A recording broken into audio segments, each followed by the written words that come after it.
Oh my god, I knew that was gonna happen. Hello everyone, welcome back to my channel. So today I have a completely new background. Yes, it might be fake, but I have a new background because I thought the bare walls were very boring and I kind of just wanted to spice up it just a little bit until my bedroom gets redecorated. If it gets redecorated in a couple of months, that'll be great. Hint, Dad. So as you may have guessed by now, I am a One Direction fan. Now I know what you're thinking by the title of this video, what the hell are you mentioning that for, Brogan? Well, the reason why I mentioned it is because while being in the One Direction fandom, I have learned a lot about how controlling management can be. I have learned a lot about PR stunts and stunts in general, fake relationships, and knowing all this kind of information, I came to one conclusion about this specific topic. Hiddleswift is fake. There's just a few things about Taylor Swift and Tom Hiddleston's relationship that just doesn't add up. The whole thing, just none of it adds up. And when you put the pieces together, it kind of does make sense of how it's fake. And maybe I can convince you, maybe you're a diehard Hiddleswift fan and maybe you don't want to believe me.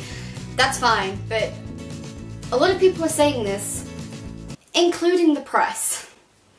So I just kind of wanted to talk a few things about what happened before Hiddleswift became an actual thing. Basically, in my opinion, I feel like the Met Gala ball, the whole dance thing in the video, that was their idea, maybe management's idea of them seeding.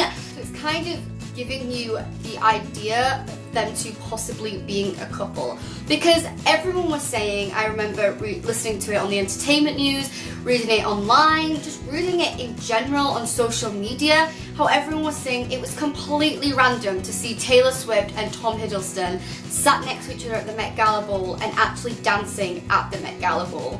It was seeding, it was giving the fans an idea and just everybody in general an idea of them two possibly being linked together. And then a couple of weeks later, Tom Hiddleston went onto Radio 1's breakfast show and they asked him about it and he was just like, yeah, it was just a casual thing. And everything was kind of all innocent in their eyes and everything was kind of just normal and it was just really random. It wasn't random. I mean, the story behind it where Taylor told the table that if they sing this specific song, everyone has to get up and dance. It wasn't random, it was planned, even if it was just like a fun thing. So that was the first thing that kind of made me think when Hiddleswift came out that this was definitely fake, because they just kind of wanted to get your head wrapped around the idea that a very famous actor and a very famous singer that come from two completely different worlds and maybe two different demographics could actually combine into one. And it's not the first time this has happened where two completely random celebrities have got into a PR relationship for the fact that they want a different and wider demographic age group. I also find it really, really strange and ironic that Talvin decided to break up around the time of the Met Gala ball. Now I'm pretty sure it was around this time that he had a car accident or something. I don't really remember the details. I remember hearing that he was in a very serious car accident, but he was absolutely fine. And then you saw pictures of them hugging a couple of days later, I think it was, after it broke out. And then all of a sudden, a couple of weeks later, I think it was a week or a week and a half, they broke up. And you're like, okay. And everyone joked, including myself, saying, oh, it's been 2 years since 1989 came out. She's writing a whole new album. Breakup seasons are among us. We're all getting ready for the slating and the trashing and all that jazz. And it just kind of got me thinking, what is she gonna do with her life? Now that she hasn't got anybody to talk about, what is she gonna do? And then I remembered, it's Taylor Swift. I hate the fact that I'm talking about her on my channel because I really do not like her these days. These days she really, really irritates me. And anyway, the idea of Hiddleswift has begun, Talvin have broken up. What else could happen next? Hiddleswift. It finally happened. So it was like at a beach or something, Rhode Island beach, I can't remember, I don't know if that fact is right. It was at a beach near a house and they were packed on a rock. It was the most awkwardest photo set. I remember looking through them and just laughing. I was like, is this serious? Is this actually a thing? Turns out it was. So, and it just got me thinking, that paparazzi guy must have been very, very close to have taken them pictures. And they seemed very unfazed to stop being all lovey and affectionate because they wanted these pictures to be taken. An actual paparazzi guy took a look at these pictures and was like, you can see these are staged. And if you don't believe me, I'm pretty sure I remember reading a guy saying that he looked at this and instantly said, these are fake and they're staged. That is the whole background of Taylor Swift's relationships. I'm not being funny. And then I thought to myself, why would Taylor Swift use Tom Hiddleston as promo? And then I remembered, he is rumoured to be the next James Bond. She wants a taste of that. She wants to be a part of that. She's like, oh my god, I could be dating the next James Bond. How sick would that be? So what does Taylor Swift do? She gets hold of that one and makes sure she's got him under her arm. And there's obviously something in it for Tom as well. In my head, I just haven't figured that bit out yet. Maybe it's the age group, maybe it's, you know, a wider range of exposure for himself, people get an idea of who he is. I'm not really sure, haven't quite put them two together yet. There are rumours that I'm not gonna just throw on the internet because I haven't got enough proof of that. I haven't seen enough explanation of that, so I'm not gonna broadcast it because it's not my opinion, it's somebody else's. So after that, we get like, what have we had lately? Like lately we have just been having like a tour of the entire world of these two just getting packed everywhere. And I find it really unfortunate that they cannot go to Australia or Rome or England without just one paparazzi just following them. I hope people realise, especially in England, there are not paparazzi following you around 24/7.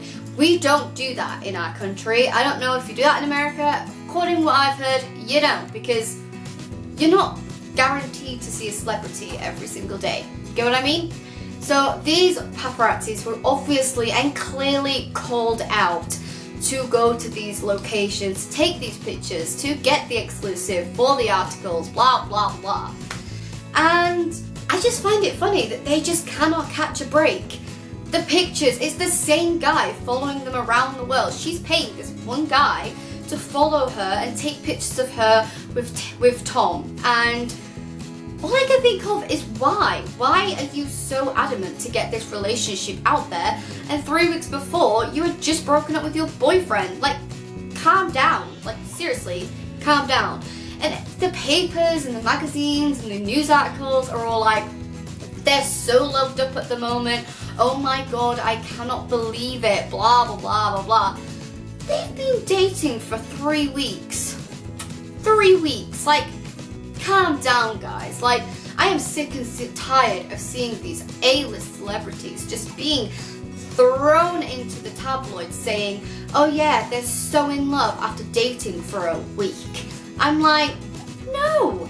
And you know it's just recent because you can see the awkwardness of the whole thing, and that most of the time you can see it staged. And I don't know if it's just me because I'm a part of One Direction fandom and this is how we roll, but another thing that I really enjoyed is recently Calvin Harris's tweets. Oh my goodness, them rant literally made my life. I literally tweeted him saying, you are a legend. I was like, this is exactly what she needed. She needed someone to knock her down a few steps because I'm sick and tired of hearing about her.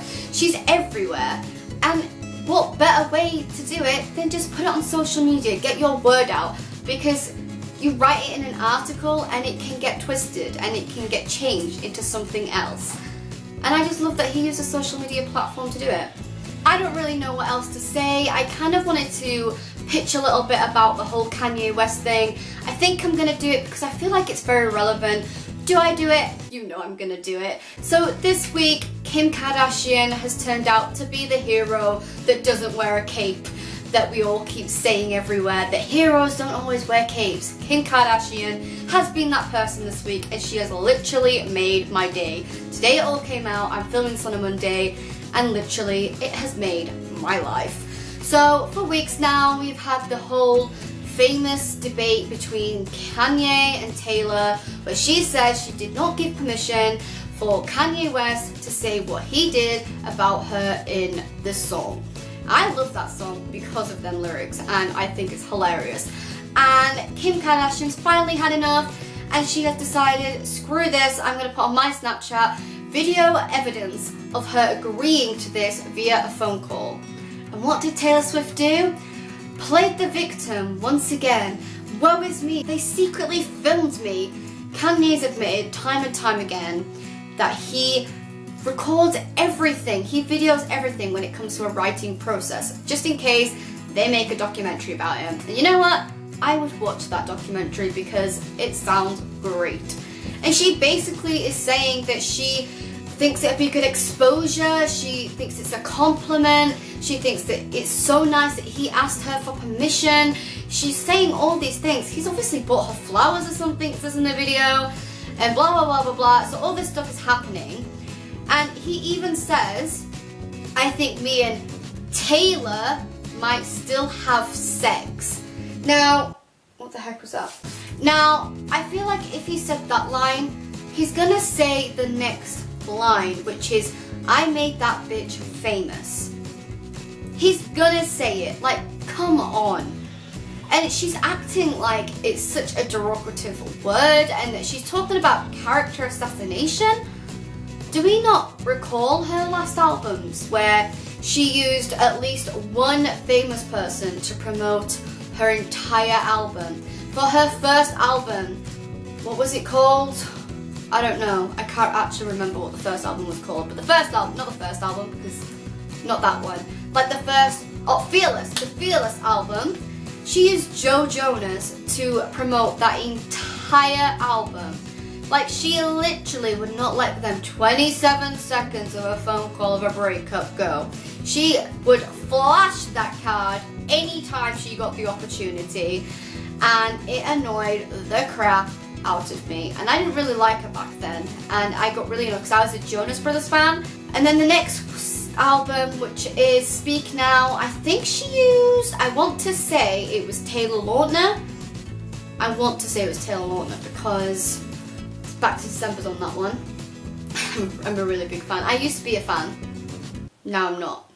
And then the third album, it was kind of a mix between Jake Gyllenhaal and also Harry Styles, which she still uses the crap out of that promo for 1989 as well. Like, get a grip. Stop using these people to promote your albums. We don't care who they're written about, okay? But then throughout the whole promo series, apparently We Are Never Getting Back Together was written about Jake Gyllenhaal. But, oh yeah, this is about Harry. Even at an award show, she went, I still love you, in her worst accent ever of a British accent. And she obviously tried to drop that was about Harry Styles. And I was like, well, no it wasn't, so get a grip. And then 1989, that was still all about Harry Styles. This one is going to be all about Calvin Harris and probably Tom Hiddleston, whoever's the most famous at that time. And I'm just kind of sick and tired of seeing her name splashed out everywhere, doing this and this. She's always playing the innocent, always playing the victim. But let's be honest, she has been character assassinating people since day one, and someone's finally given her a taste of her own medicine and she doesn't like it, and I find it kind of hilarious. But I've gone completely off topic now. I just wanted to say, I think that Hiddleswift, what are they called? Hiddleswift is fake. Here are some things why I don't like her, as well as facts about her to why it could all be a PR stunt. If you agree, leave comments in the below. If you want to unlike it, dislike it, like people did with my One Direction versus Zayn video, that is absolutely fine. That is still giving your opinion. To be quite fair, only one person disliked it on the Zayn video. And I kind of found it hilarious because I thought, well, you're putting your opinion out there, so thanks for telling me you disagree with my opinions. I don't mind. But yeah, I will be back next week where I will be doing a Dear Joanne response. I will leave a link in the description for the previous series, and yeah, I will see you again next week. Bye!